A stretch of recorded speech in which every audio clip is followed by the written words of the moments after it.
Boa noite, vizinhança. Boa noite, estimados vizinhos. Aqui quem fala sou eu, seu amigo Gabriel, aqui do Turma CH, @turma.ch.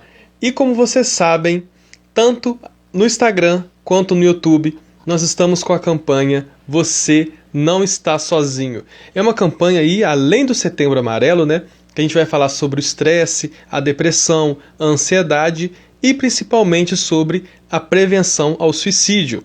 Então nós estamos conversando com profissionais da área da saúde, né, com psicólogos que estão aí nos orientando sobre a importância, né, de falar sobre como você identificar aí num amigo ou às vezes identificar em você. Então manda pra gente aí a cidade, o estado de onde você nos assiste e vamos então aí participar dessa nossa live da campanha Você Não Está Sozinho. Hoje nós recebemos a doutora Daiane, tá? Eu vou convidá-la aqui para conversar com a gente. Ela vai dar um norte aí bem interessante sobre a depressão e a ansiedade. Então sejam todos bem-vindos aqui no Turma CH e vamos aí começar o 4º episódio da nossa campanha Você Não Está Sozinho. Sejam todos bem-vindos, ótima segunda-feira. Vamos lá.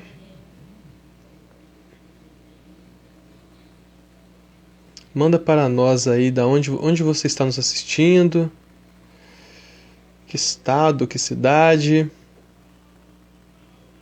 E para quem perdeu, né, os outros episódios, você consegue encontrar no canal do YouTube.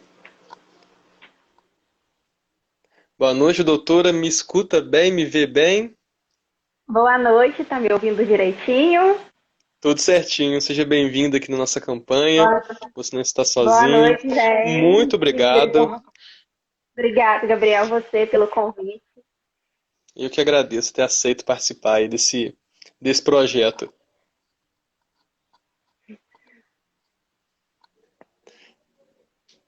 Queria Posso me se você apresentar? apresentasse, pode, isso. É.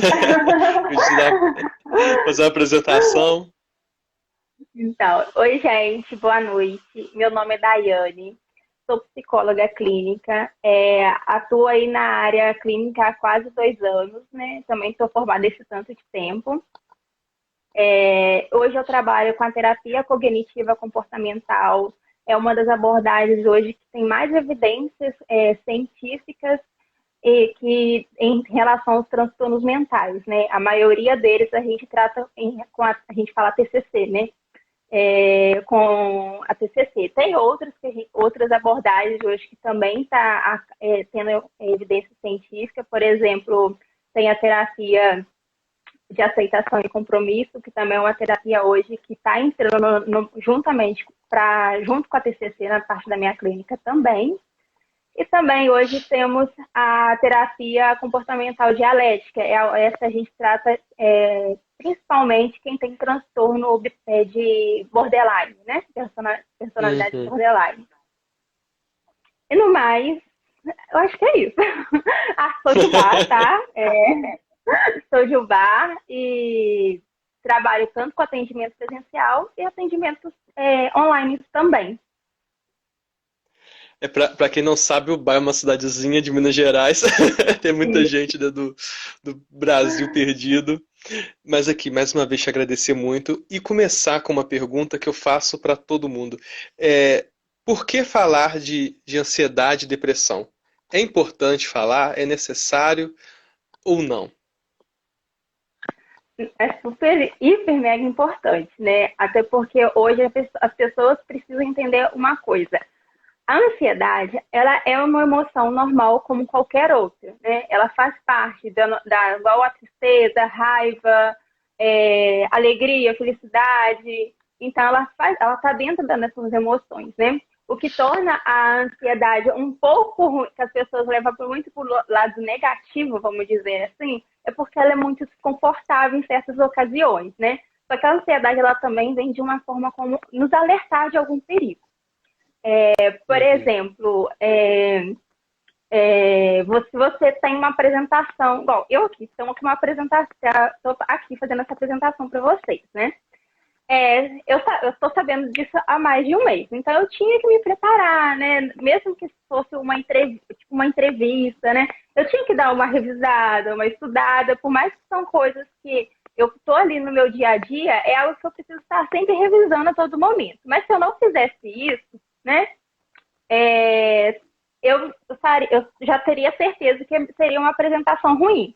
Mas quando eu estudo, eu faço toda aquilo, a ansiedade fica, olha, você precisa estudar porque você vai apresentar na segunda-feira. Então, quando eu estou ali estudando, então aquilo acaba me aliviando um pouco, né? Me trazendo, lógico.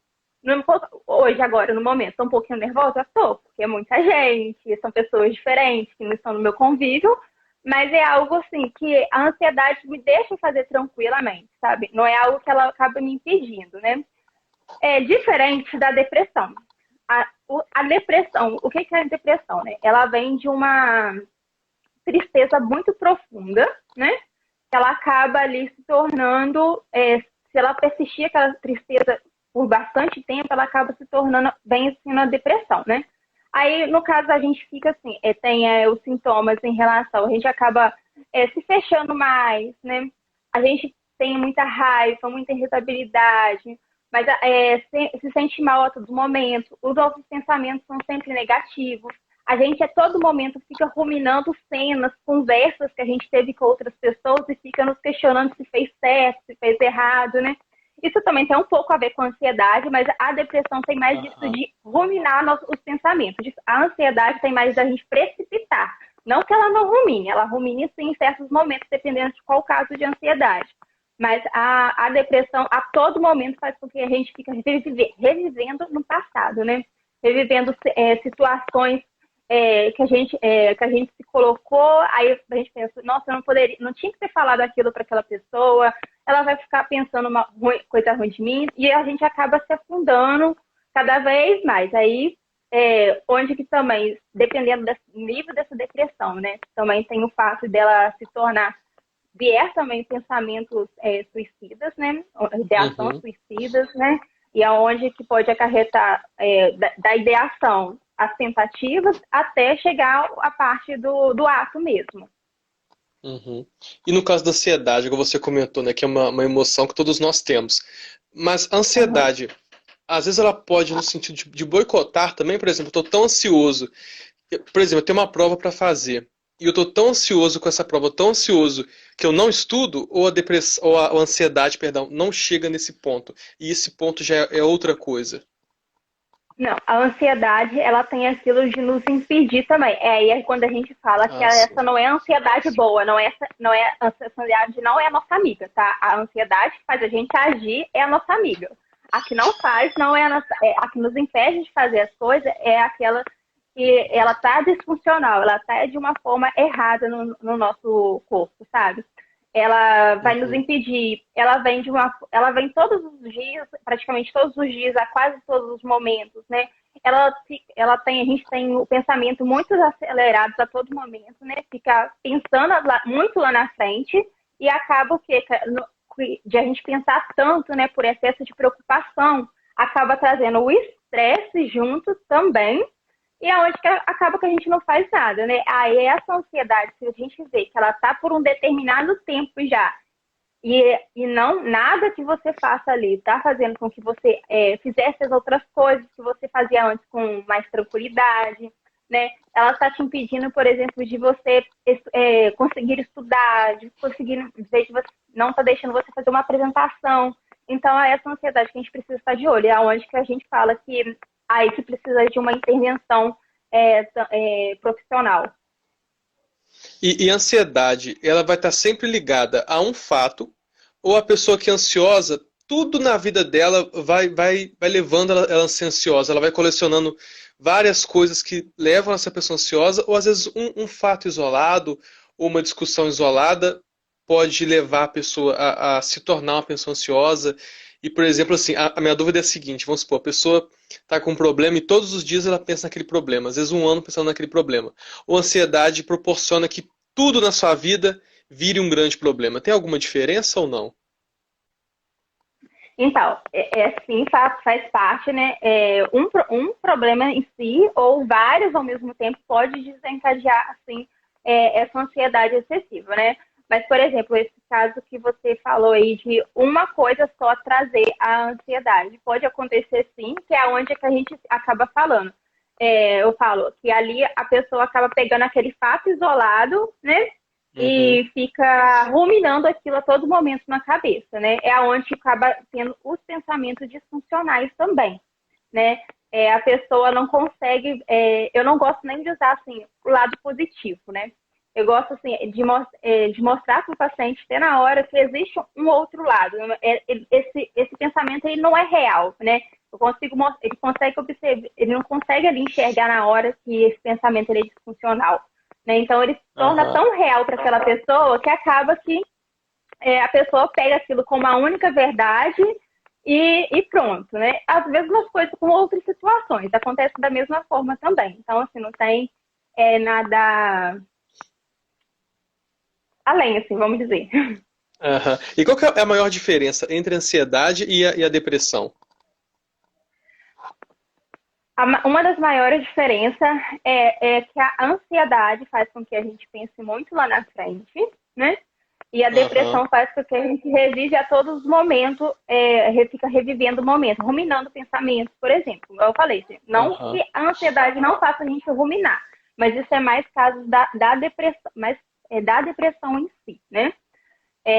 Outra diferença também que tem entre a ansiedade e a depressão é que a ansiedade ela é uma emoção, né? Já a Uhum. depressão, não. A depressão, ela já torna um transtorno. A ansiedade pode vir se tornar um transtorno, sim, né? Quando ela está de forma tudo bem excessiva, né? Porque para ser transtorno tem que ter frequência, intensidade e sofrimento intenso. Quando não tem Uhum. nenhum desses três, ou tem apenas um, não é transtorno, né? Então, o que diferencia muito um do outro é isso.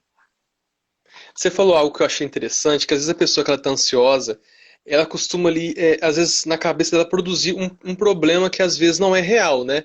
E às vezes como psicólogo ela vai compreendendo isso. Mas é possível que uma pessoa ansiosa perceba que aquele fato que ela está imaginando que possa acontecer às vezes não é real e mesmo assim ela tenha momentos de lucidez, mas ao mesmo tempo seja uma pessoa ansiosa, ou essa pessoa que tem esse momento de lucidez não se enquadra em uma pessoa ansiosa?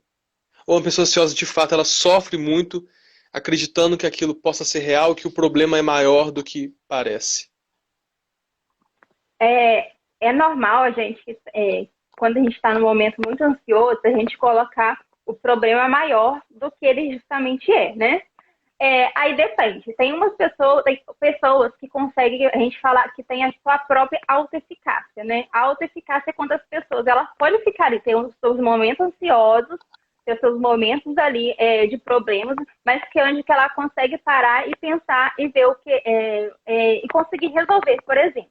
Diferente de uma pessoa ansiosa que só fica pensando naquele problema a todo momento, que não entende que precisa ser resolvido, ou que aquele pensamento em si não não é real. Então, assim, isso depende muito de pessoa.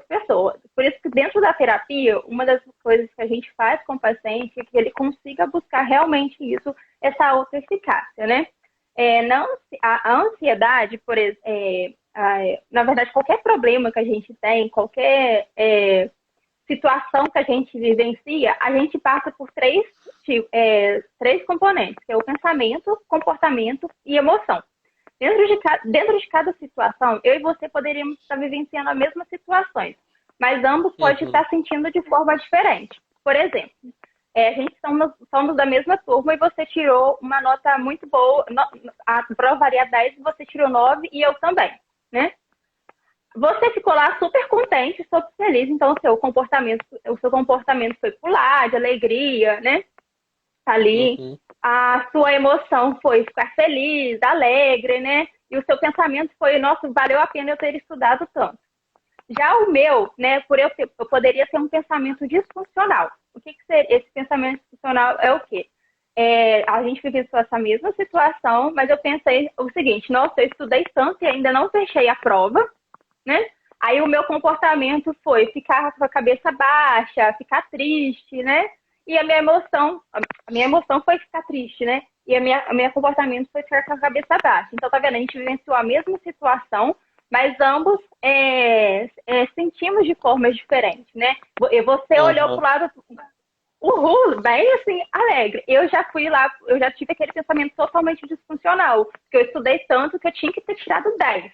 Você estudou a mesma coisa do que eu, também tirou 9 e ficou super feliz. Entende? Então existe muito isso. Cada pessoa sente de formas diferentes. Por isso que dentro da terapia a gente consegue que o paciente observe isso, entendeu? A gente não consegue controlar pensamento, né? Quem dera Uhum. se a gente conseguisse controlar pensamentos, principalmente esses que são disfuncionais, né? Mas eu falo que É. eles aprendem a adaptar esse pensamento, né? Ele não é, a gente não vai minimizar esse pensamento dele, mas a gente vai fazer com que ele tenha uma observação de outro ângulo, né? Tipo, que evidências Aham. você tem para esse pensamento que você em relação a essa sua nota, né, que não foi tão boa? Quais evidências, né? O que não comprova também esse pensamento? A gente sempre entra muito naquilo assim, o que tem de comprovar, que comprova esse pensamento, o que não comprova esse pensamento, né? Aí que a gente consegue mostrar para ele o que é real, o que é disfuncional. E você comentou aí sobre prova, às vezes a gente, né, acaba que tem uma vivência maior, né, dentro de uma escola, de uma faculdade ou de um trabalho. Como que eu consigo identificar que o meu colega ele está tendo, às vezes, ele está ansioso, ou está passando por uma crise de ansiedade, ou está com sintomas de depressão? Como que eu consigo observar isso no outro? Se é que tem como, Então, né? não, desculpa. Em determinados momentos, em relação a uma crise, a gente consegue muito observar as pessoas, porque ela geralmente ela tem o quê? Muita falta de ar, né? Consegue sentir muita falta de ar. A pessoa ela fica tremendo, ou ela tem a respiração muito ofegante, o coração dela fica a todo momento palpitando. Então, já E o que aí já fazer nesses aconteceu. momentos? Como que a gente pode ajudar uma pessoa que está passando por isso? Nesse momento, se você for um amigo bem próximo, você pode estar tirando ele daquele ambiente que está fazendo ele ficar, por exemplo, ter uma crise ansiosa. Leve para fora para beber uma água, né? Para conversar. Busque momentos que vocês pensaram, vivenciaram juntos, né? Que tragam isso de vocês que tirem o foco da ansiedade, o que deixou ele ansioso. Né? A gente precisa de fazer o máximo possível com que saia desse foco da ansiedade, né? Mas tem que tomar muito cuidado para você não minimizar aquilo que está sentindo, né? Falar assim, Uhum. fica calmo, é, não fica assim não, né? Vai passar, isso só faz com que ele fique mais ansioso ainda e pior, ainda piora a situação, porque ele fica assim, nossa, é tão fácil ficar calmo que nem isso eu consigo ficar, né? Então traz muito Uhum. isso também. Assim, por mais que a sua intenção ali está de ajudar, algumas falas nossa, a gente precisa ter muito cuidado para não fazer com que piore, que a pessoa não se sinta assim, nossa, nem isso eu estou conseguindo fazer, né? Nem, por exemplo, tem pessoas, não pensa positivo, nem pensar positivo, a pessoa, nossa, nem pensar positivo eu tô conseguindo, porque parece ser uma coisa tão fácil e a pessoa chega assim e fala, então pesa mais um pouquinho também. Então, nessas partes tem que tomar muito cuidado, sim. E como que eu consigo, às vezes a pessoa está ansiosa, mas não está muito externo, ela está sofrendo ali sozinha. É possível detectar uma ansiedade ou não? De uma pessoa mais que está mais quieta, mais está tendo algum tipo de pensamento, ela tem alguma reação diferente? Ela muda no comportamento ou não?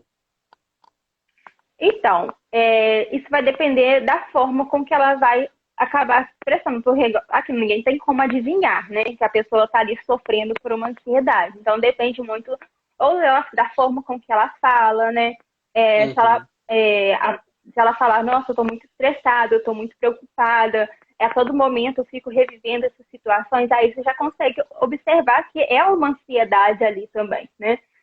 Mas se ela não faz nada, se ela não te dá nenhuma pista que ela está ansiosa, não tem nada que possamos fazer naquele momento. Então, a não ser que você fique 24 horas convivendo com aquela pessoa, aí você consegue notar nos tipos de comportamento dela. Mas se ela, por exemplo, a Aham. pessoa da sua sala fica mais afastada, fica para lá, e vocês não têm, por exemplo, nem quase um contato, é difícil. Mas se você tiver até um contato com ela, e você observar que ela é mais falante nos dias, e de repente ela vai ficar mais quieta, ou ela é mais tranquila e de repente ela fica muito é, falando a todo momento, você percebe que tá alguma coisa diferente, mas assim, aí você consegue notar que algo está diferente nela, né?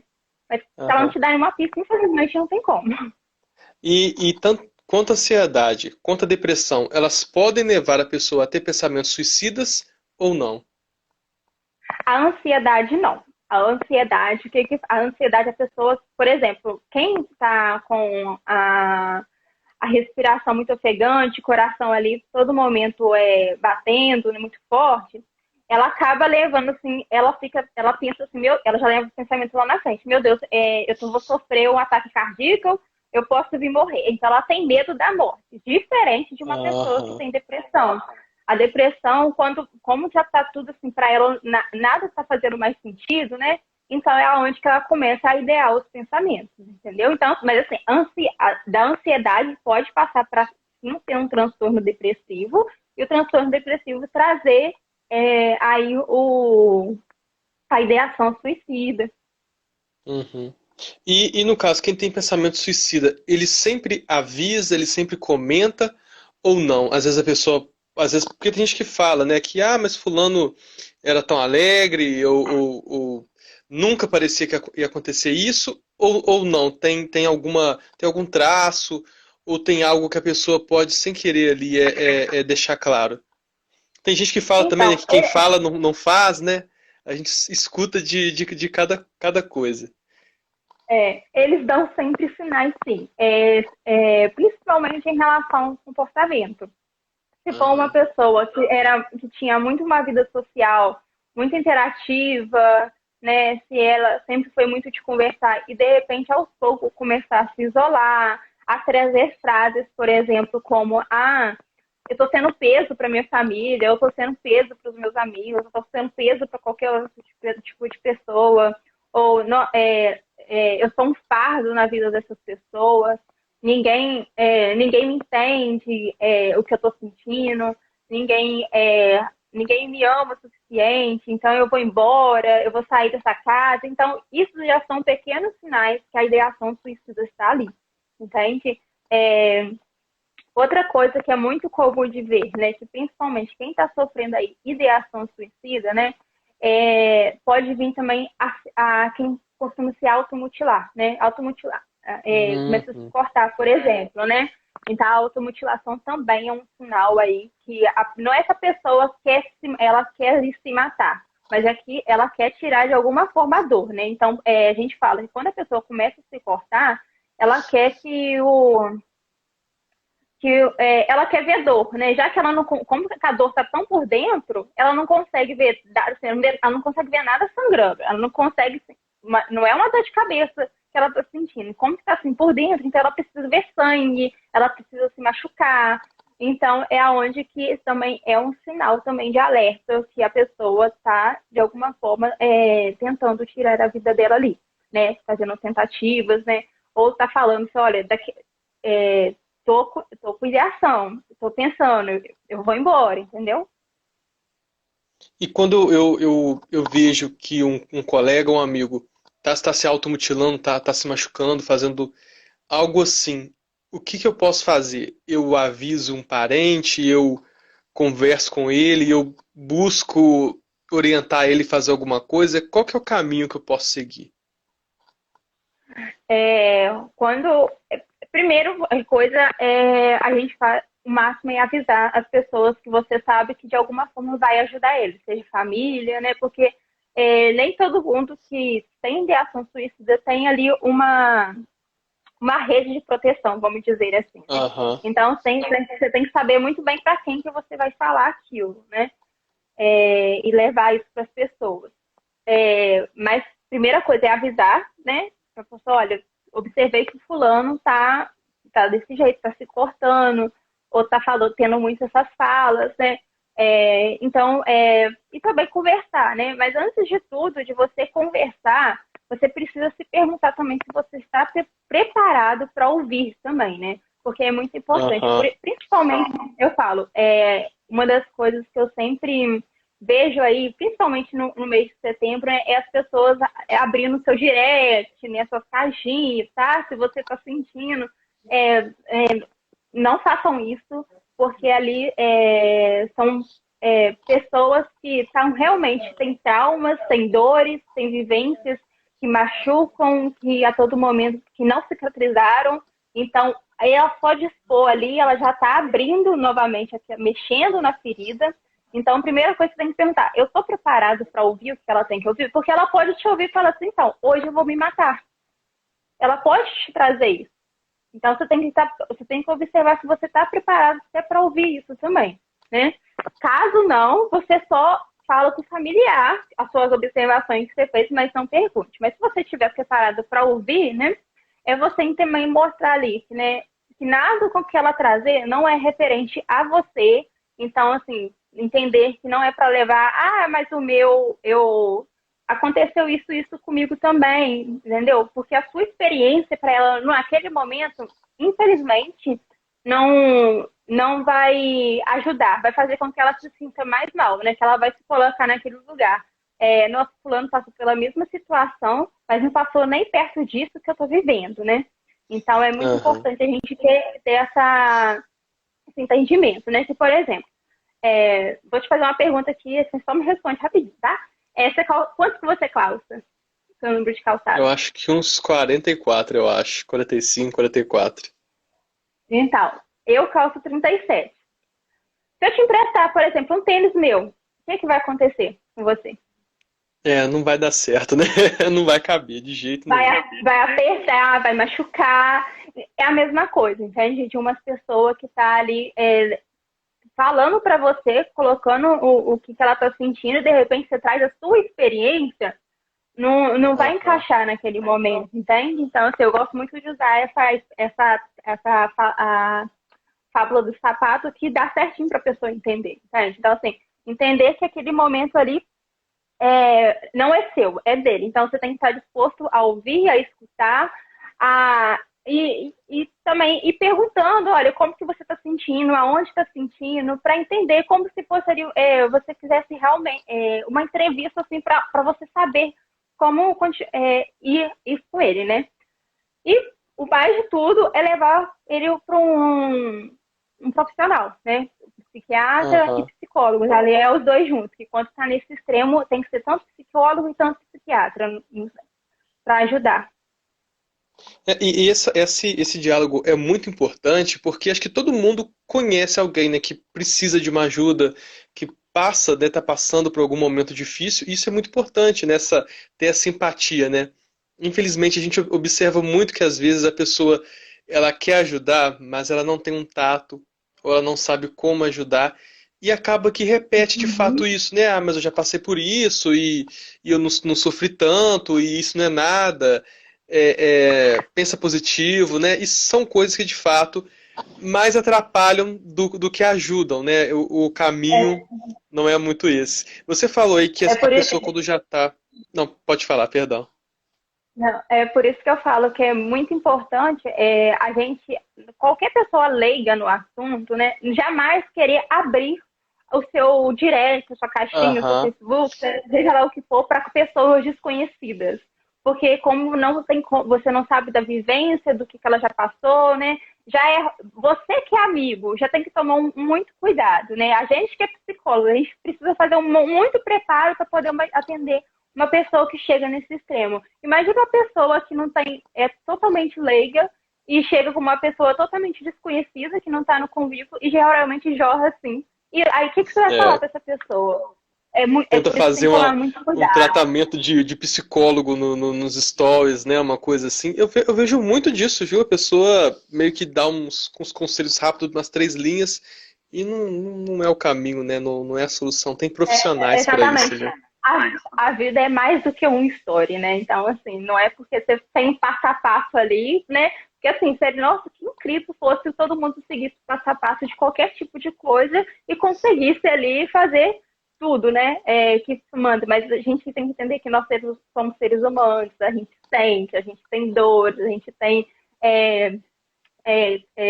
feridas ali que ainda precisa de uma pessoa ali para conseguir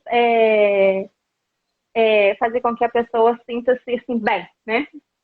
Você comentou aí, né, que dependendo do nível que a pessoa chega, é necessário acompanhamento com um psicólogo e um psiquiatra. Qual que é a diferença desses dois profissionais? Porque muitos falam, né, porque um pode medicar e o outro não, mas tem alguma diferença maior do que essa ou não? É basicamente quase a mesma coisa. É isso também, mas é porque a psicologia, né, nós psicólogos, né, a gente tem uma perspectiva maior, né? A gente olha ali para o comportamento da pessoa, né? A gente Uhum. olha para a vida da pessoa em si, o que está se passando realmente, né? Já a psiquiatria, né, não que ela não tenha empatia, nem nada, mas é porque é mais uma visão médica ali, entendeu? Que a pessoa tem e tipo assim, tá, você tem isso e pronto, toma medicação. É mais por esse embasamento, né? Lógico, tem toda a Aham. conduta, tem toda a anamnese ali que a pessoa faz. Por exemplo, nós psicólogos, a gente tem um encontro com nossos pacientes, principalmente pacientes que estão com ideações suicidas, né?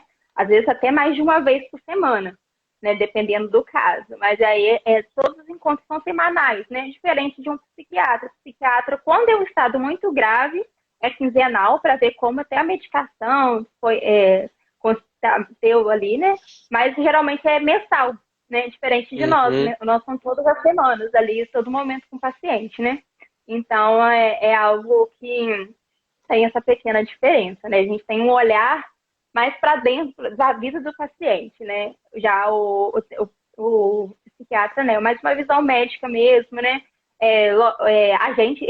O paciente já pode vir com um diagnóstico do psiquiatra, quanto também nós psicólogos também vamos dar o diagnóstico para ele para o psiquiatra, né? Tanto que na maioria das vezes, né? Mas vamos dizer assim, em casos de ansiedade, né? Vamos dizer, geralmente as pessoas sempre procuram o psicólogo para depois passar para Uhum. o psiquiatra, se for preciso, né? Porque em casos de ansiedade não são todos que precisam da medicação, a não ser que chega ter um transtorno. Aí transtorno já precisa ali da medicação junto. Mas já a psiquiatria, não, geralmente, quando vai para psiquiatra primeiro, é quando está em extremo grave, que aí tem que fazer ali os dois o mais rápido possível, acompanhamento junto, né?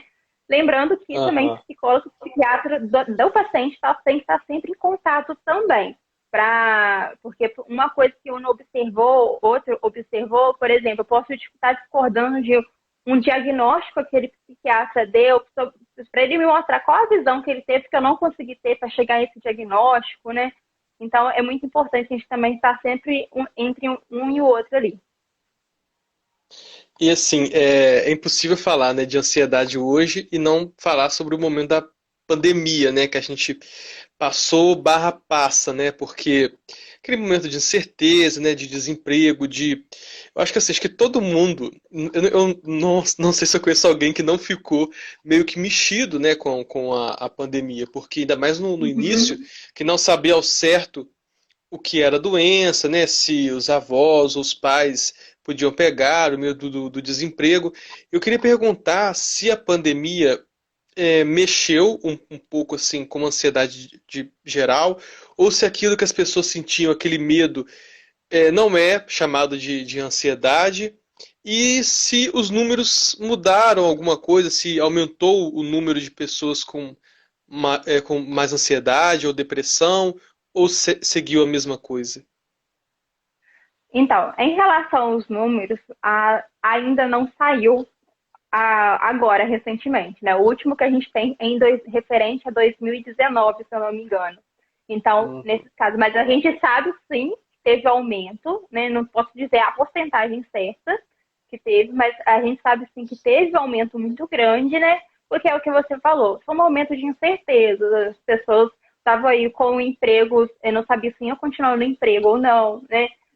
A doença em si, né, que trouxe também muitas perdas, né, então teve esse aumento muito alto, sim, né, para fazer com que a pessoa se sentisse ansiosa, né, alguns casos, sim, levaram a pessoa, principalmente aqueles que perderam entes ou também ficaram doentes, né, igual eu tenho um paciente que através da Covid, ela desenvolveu, ela foi diagnóstico com um ataque de pânico, então Uhum. teve todo esse acarretamento, sim. Ela também, acho que ela chegou a ter depressão também, então teve os episódios de depressão ali, então teve sim. E assim, em que momento eu posso detectar em mim mesmo que eu preciso buscar um profissional, que a minha ansiedade está fora do comum, ou que eu estou depressivo? A pessoa que tem ansiedade e que tem depressão, ela consegue perceber que ela precisa de ajuda? Ou apenas um terceiro que vai conseguir fazer essa observação? Consegue sim. Ela, principalmente em relação aos comportamentos, né, as reações físicas também que as pessoas têm, igual é observar quais os sintomas da ansiedade ali. Como que ele tá? Tá intenso? Tá uma coisa fora do normal? É procurar a ajuda. A depressão é a mesma coisa. Eu sou uma pessoa muito ativa e de repente eu comecei a ficar muito, só querer ficar no meu quarto, só querer dormir, né? Não, ou a pessoa ela vai comer muito ou ela vai comer de menos. Eu não consigo, muitas pessoas que têm depressão não conseguem ter sono à noite e acabam acordando sempre muito tarde, não tem ânimo para fazer nada. Então, isso já são sintomas que tem como ir, né? Aí dentro do consultório, a profissional vai te falar, olha, você está com um início de uma depressão, isso daqui você está com sintomas, mas ainda não é a depressão, né? A ansiedade, né? O profissional vai falar só, isso daqui faz parte da ansiedade, são coisas da ansiedade, né? Vamos estar aí trabalhando para não desenvolver para um transtorno, né? Ou a pessoa também já pode ter um transtorno ali também de ansiedade, né? Então é algo que a pessoa consegue se perceber. Esses pequenos sinais, esses sintomas, tem como sim. E qual que é o trabalho do psicólogo para uma pessoa que tem ansiedade e para uma pessoa que tem depressão? Eles dão orientações ou eles fazem a pessoa pensar no que está acontecendo? Como que ele consegue fazer o trabalho? Se é que tem como explicar isso, né, de forma fácil. Tem sim. Não sei se vai ser fácil, mas eu vou tentar aqui, né? Mas, assim, por exemplo, em qualquer tratamento que a gente for fazer eu falo dentro da minha abordagem, tá? Porque tem outras abordagens na psicologia, então cada um conduz de uma forma, né? Mas na terapia cognitiva comportamental, como que a gente faz com o nosso paciente, né? Primeira coisa ali, a gente faz toda uma anamnésia com o paciente, né? Entende todo, desde a coisa quando ele nasceu, a relação com os pais, adolescente, se for adulto, né? A gente faz tudo essa anamnese. E depois a gente pergunta quais são os seus principais objetivos, né? E aí a pessoa vai e fala quais são os objetivos. Olha, eu quero tentar ser uma pessoa menos ansiosa, ou eu quero melhorar tal coisa. Então, ali a gente já traz os objetivos, né? Que a gente fala até metas dentro da terapia, né? E dentro da anamnese, eu como profissional, pessoal, olha, diante do que você me falou, eu observei que uma você teve, por exemplo, ataque de pânico, então a gente vai trabalhar também isso, entendeu? Porque o paciente ele não sabe nomear as coisas, né? Então quem vai saber nomear as coisas Aham. ali somos nós, né? Então, olha, eu observei que você pode ter tido um ataque de pânico, a gente vai trabalhar, a gente vai averiguar melhor, né? Mas antes de tudo, uma coisa que é muito importante o paciente fazer, por exemplo, um paciente ali é muito ansioso. Ele precisa, a gente fala, dentro da terapia cognitivo comportamental, a gente fala psicoeducação. A gente vai psicoeducar aquele paciente em relação ao que é uma ansiedade, como que ele afeta o nosso corpo, como que a gente está ali, como que vai agir no corpo dele, né? E junto dele entendendo isso, a gente vai trazer as ferramentas, né? Que a gente trabalha muito com técnicas, né? Para a pessoa igual a crise pode vir a qualquer momento. Então, ali ele tem as ferramentas certas como utilizar para conseguir diminuir a ansiedade, né? A crise de ansiedade no momento. Então, assim, a gente tem essas próprias ferramentas, mas a gente tem ali. A gente ensina o paciente, né? A gente fala com o paciente o que é, a gente ensina a ele, né? Depois a gente faz a conceitualização, né? A conceitualização é o que o paciente ali, ele trabalha com as ferramentas com que a gente tem, né? E depois a gente vê o que o paciente. Eu tenho, dentro da terapia cognitivo comportamental também a gente fala, tem uma coisa, a gente manda tarefinha para casa, né? Que é o plano de ação, né? É o que a gente fala. A gente fica ali durante no consultório 1 hora.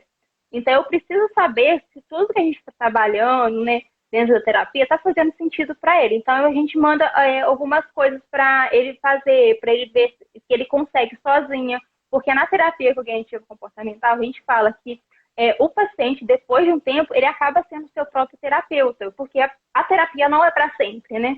Então, assim, para ele ganhar alta, então a gente precisa entender que o paciente está em busca dessa alta eficácia ali, né? Então, a partir do momento que a gente observa, olha, ele já está conseguindo ir sozinho, aí a gente começa dando a pré-alta, né? Que é o 15 dias, e depois de um tempo a gente passa o paciente para tchau mesmo. E no caso, quem está assistindo a gente que conhece um amigo que tem ansiedade, depressão, ou está com pensamentos suicidas, ou quem estiver se reconhecendo pelo que você falou, o que a pessoa pode fazer? Qual que é o primeiro passo? Se ela não tem condições financeiras, às vezes, de pagar uma instituição privada, um psicólogo, o que ela pode fazer? Onde ela pode procurar? Onde que ela pode buscar? Para a pessoa que está com ideação suicida, no momento ali, né, ou que está com a tentativa em si, com vontade mesmo de fazer o ato, né? Hoje a gente tem o CCV, né? Que é o Centro da Vida ali, né? Que é o número, você liga a qualquer momento, não. Peraí que eu até anotei os horários aqui. É de segunda a quinta, às 9 a 1 hora da manhã, das 9 da manhã a 1 hora da manhã. Na sexta é das 3 da tarde às 23 horas. No sábado, às 16 horas até 1 hora. E no domingo, às 17 até 1 hora da manhã. Aí o número é 188, né? 188. Uhum. A pessoa pode estar ligando, que ali tem pessoas que vão atender de forma gratuita, né? E já para as outras coisas, para fazer um tratamento de ansiedade, depressão, e não consegue pagar um profissional particular, hoje a gente tem aí o SUS, né? Que é onde está disponível para as pessoas, né? Então, ir nessas partes, né? E às vezes a pessoa... Também tem um psicólogo que existe um profissional também que trabalha tem gente que é psicólogo social, né? Que cobra um valor bem abaixo ali do que os outros profissionais cobram, entendeu? Aí, pesquisar. Aí também tem uns planos de saúde também, né? Que aí, se você tiver um plano, que também acaba tendo profissional ali. Então, tem essas partes. E para quem às vezes acha que não tem nenhum problema, você acha que todo mundo precisa de um psicólogo ou não? É só mesmo quem tem sintoma ou quem tem uma necessidade? Se alguém achar que está tudo bem, mas às vezes quer tentar, quer conhecer, acha que é um investimento, você acha que vale a pena? Então, é o que eu falo. Eu sempre pergunto, todo mundo precisa de psicólogo? Eu vou falar que não. Porque, igual eu falei no início, a gente tem pessoas que têm a sua auto-eficácia ali, que conseguem resolver sem precisar de levar para uma terceira pessoa, né? Existem essas pessoas. Mas também existem as pessoas que, caso queiram fazer, não tem problema nenhum. Tem gente que, se quiser, todo mundo pode fazer? Pode fazer. Só que não é todo mundo que precisa. É diferente, entendeu? Hoje a gente são no Brasil, tá? São dados do Brasil. É 5% da população que tem um transtorno mental, né? Como dos transtornos gerais, né? Aí quando a gente pega cada transtorno específico, o número cresce. Mas assim, na população inteira do Brasil é menos de 5%. Entendi. Tem um transtorno. Doutora Daiane, eu quero agradecer mais uma vez por ter aceito esse convite, por ter disponibilizado aí um pouco do seu tempo, né, para poder se preparar, para poder estar ao vivo aqui com a gente. Eu quero agradecer muito mesmo. É um projeto que eu espero que passe aí além de setembro. Nós vamos ter algumas lives em outubro também. Queria perguntar se tem algum recado final, alguma mensagem que você quer deixar para quem está nos ouvindo, para quem está nos assistindo. Ai, assim, surpresa, peraí, deixa eu ver se eu tenho. Olha, é, primeiro agradecer a todo mundo que assistiu um pouquinho aqui da live, que entrou, que saiu, né? Muito obrigada por todo mundo que tem assistido, né? Como nós estamos em Setembro Amarelo, eu gosto muito de trazer até ao tema da nossa live, né? Daquela música do Titãs, né? Que é quando não houver saída, quando não houver mais solução, ainda há de haver saída, nenhuma ideia vale uma vida. Então, assim, é pegar realmente esse trechinho, assim, se quiser ou escutar a música inteira, pode, mas pegar esse trechinho, assim, que tudo que você fizer vai valer muito mais do que a sua própria vida, né? A gente sabe que o momento é difícil, que a dor é difícil, né? Mas hoje temos aí diversos profissionais que podem se contribuir, né? Se você não consegue contar muito com ali, se você não tem aquela rede de apoio, né? Que seja família, que seja trabalho, que seja uma religião, né? Os profissionais estão aí assim, a disposto a fazer tudo para poder te ajudar. Então, no mais, é isso. Só não desistam de vocês. Muito obrigado mesmo. Quem está nos assistindo aí pelo YouTube, né, deixa o like, compartilhe com outros amigos. E a nossa campanha segue, acredito que além de setembro também. Então, muito obrigado a todos aí que nos assistiram. Mais uma vez, muito obrigado, viu, doutora? Obrigada a você, tá? Muito obrigado, gente, e boa noite, e até nosso próximo encontro. Tchau.